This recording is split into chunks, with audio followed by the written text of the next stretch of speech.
Hola José Luis, buenos días. Buenos días, Elena, ¿qué tal? Pues bien, mira, hoy te traigo un tema que a mí me genera mucho interés y está en torno a los videojuegos. Está relacionado con los videojuegos. Se nota que eres mamá y que tienes niños, ¿no? Y que lo utilizan mucho. Y los utilizan mucho, ¿no? Claro. ¿Y esto qué pasa? Que Claro, nosotros no tiene preocupados. Claro, no usábamos videojuegos cuando éramos pequeños porque no existían.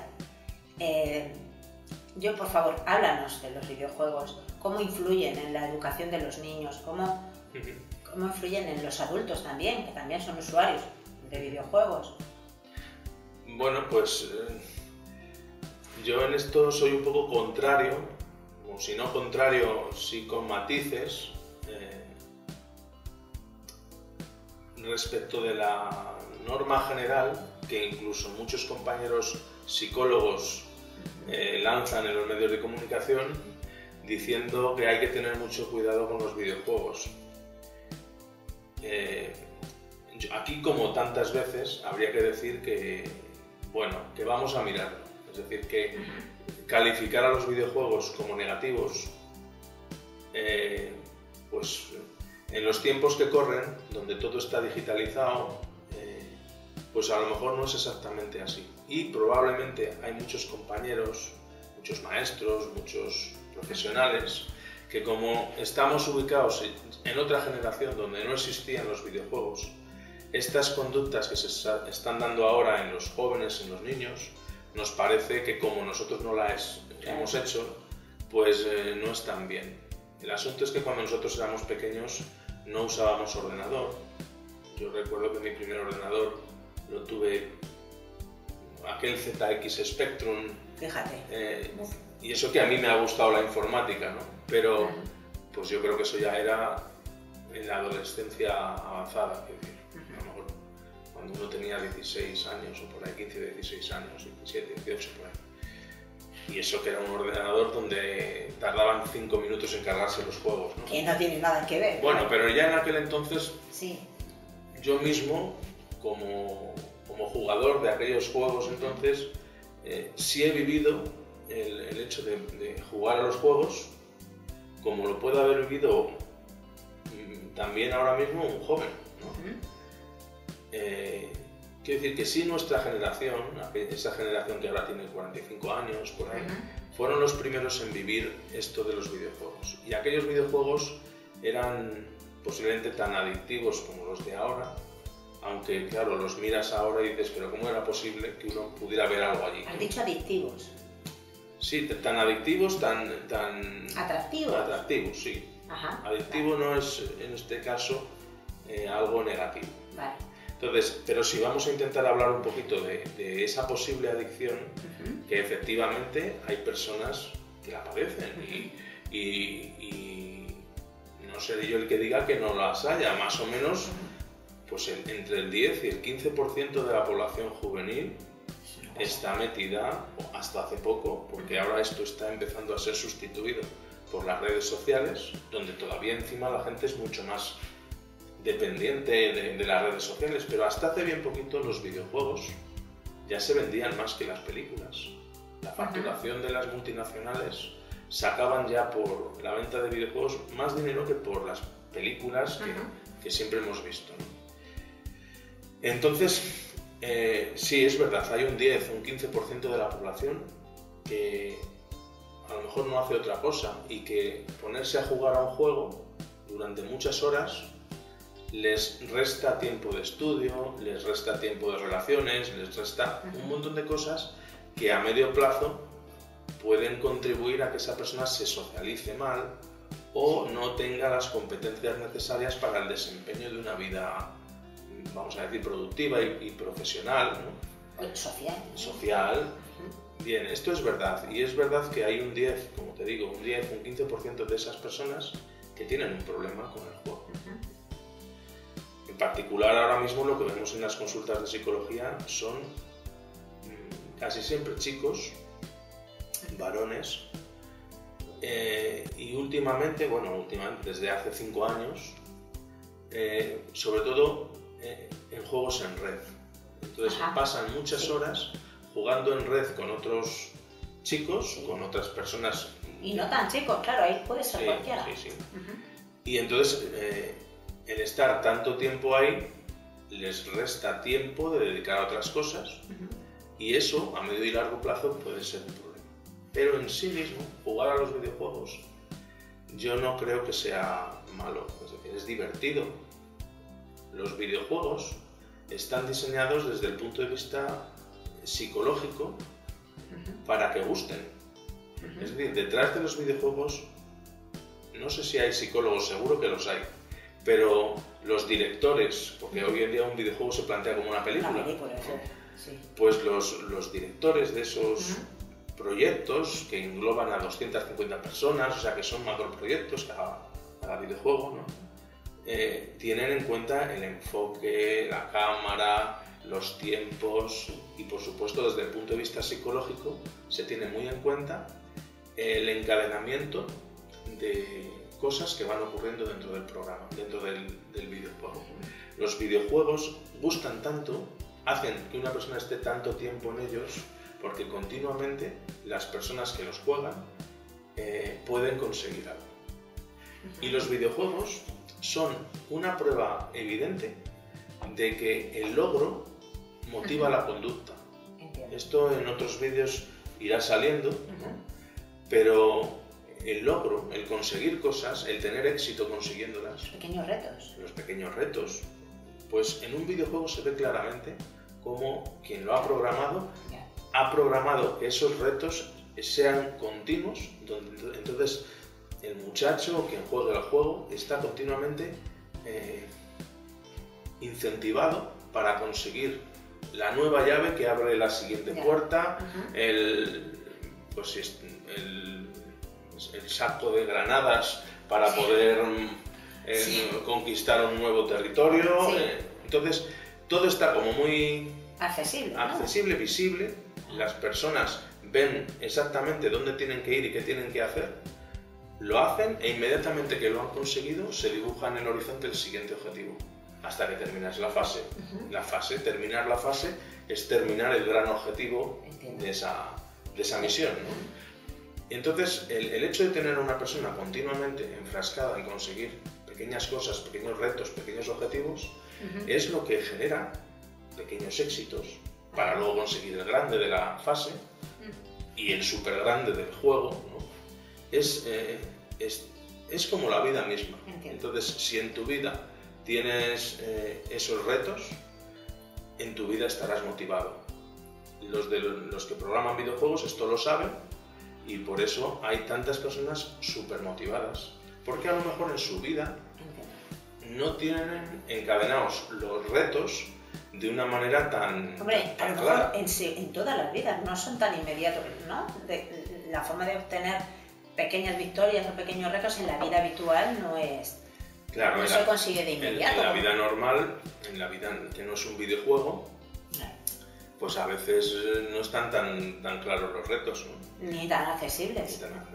Ni son tan constantes, ni tan continuos. O sea que se puede decir que el videojuego favorece, estimulas el juego porque en ese afán de lograr el objetivo y de alcanzarlo en relativamente poco tiempo, te estimula y te anima a continuar. Ese sería el enganche con el juego, ¿no? Sí. Y entonces estábamos hablando antes de si eran buenos o malos. Sí. Pues mira, hay videojuegos donde un niño o un joven, bueno, vamos a poner que sea el caso de un niño, tiene que conseguir X número de manzanas, como ocurre, para conseguir pasar la fase. Y un niño a lo mejor de 4 años está intentando conseguir un número de manzanas y está viendo el marcador arriba 1, 2, 3, 4 hasta 500 manzanas, que es lo que supuestamente puede tener que conseguir. Pues en esa medida en que el niño está jugando, en esa medida también está aprendiendo, por ejemplo, aritmética. Está aprendiendo que yendo por un sitio puede conseguir más manzanas que yendo por otro. Está estableciendo comparaciones muy similares a las que después hace en el colegio. Y es normal que la destreza motora, es decir, la capacidad de respuesta de un niño que juega a los videojuegos, o incluso la capacidad de cálculo, de aritmética básica, de sumar, restar operaciones básicas que se hacen en los videojuegos, se vea incrementada en un niño que practica los videojuegos. Entonces, en ese caso, si se juega moderadamente, el videojuego puede incluso ayudar y ser educativo para aprender, por ejemplo, aritmética, ¿no?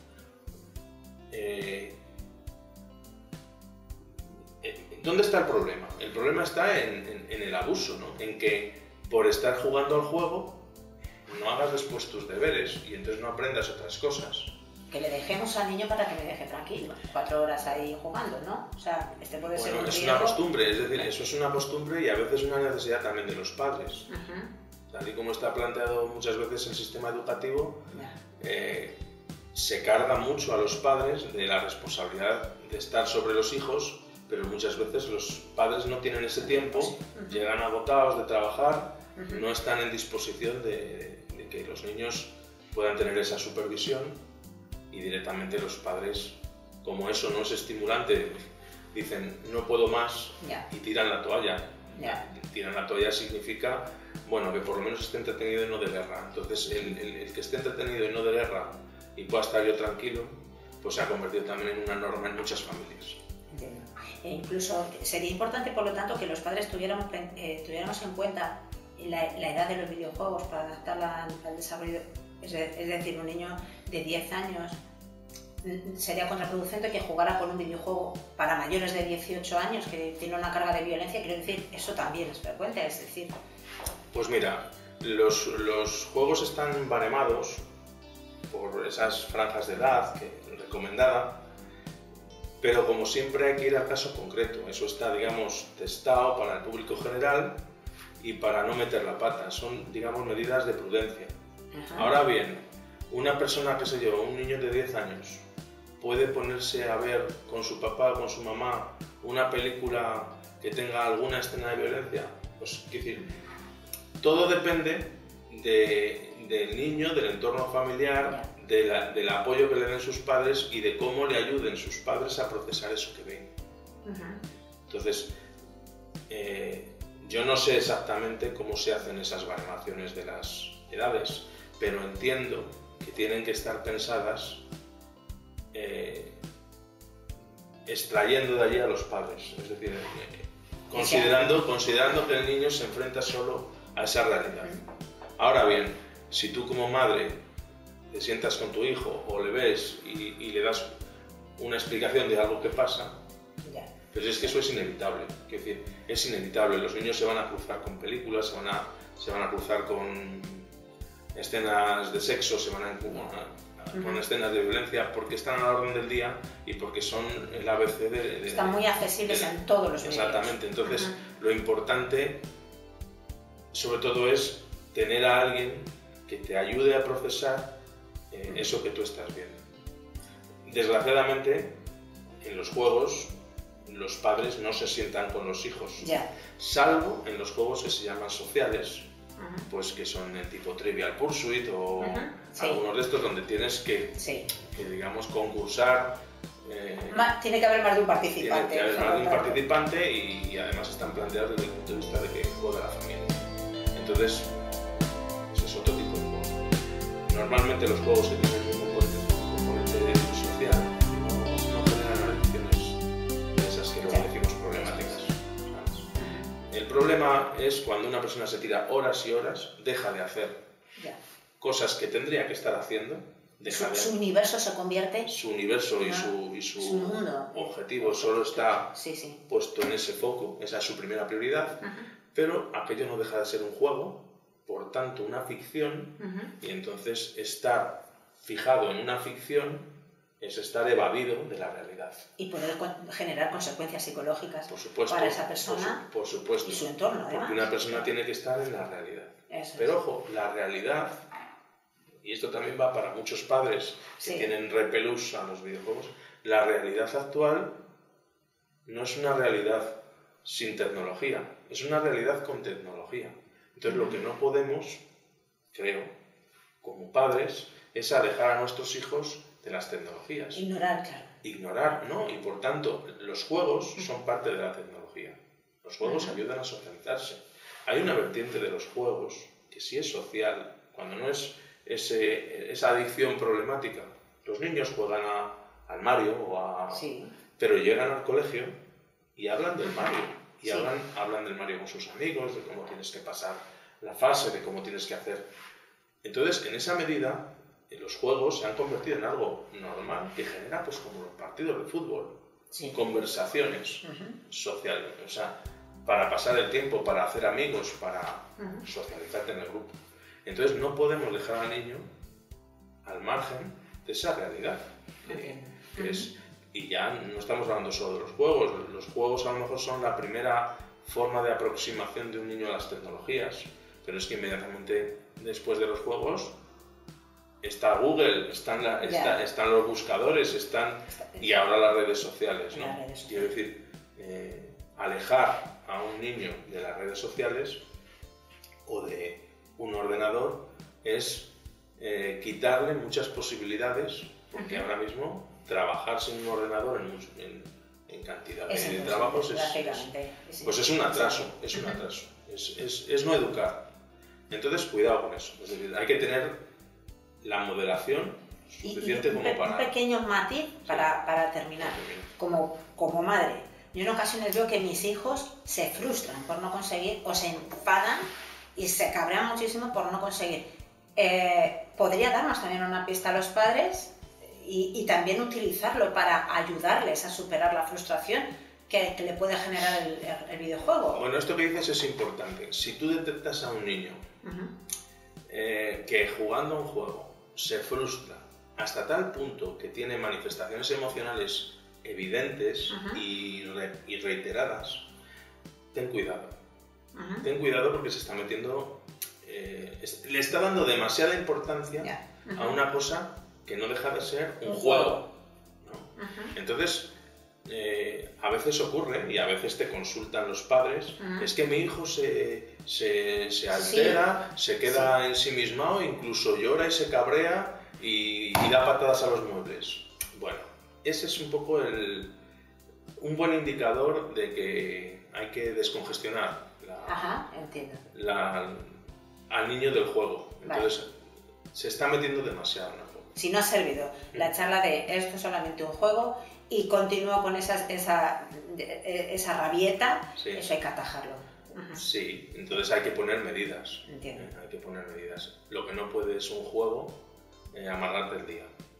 Un juego es para jugar, no está para amarrarte el día. Entonces, cuando una persona ya, un niño, pierde esa conexión entre lo que es un juego de su realidad, o sea, llevar eso a su realidad, amargarse el día porque le salió mal el juego, que creo que es excesivo. Ahí sí que hay que sentarse y ver qué pasa. ¿Cuál es el problema? Bueno, pues... Y eso, si pasa una vez no pasa nada, insisto.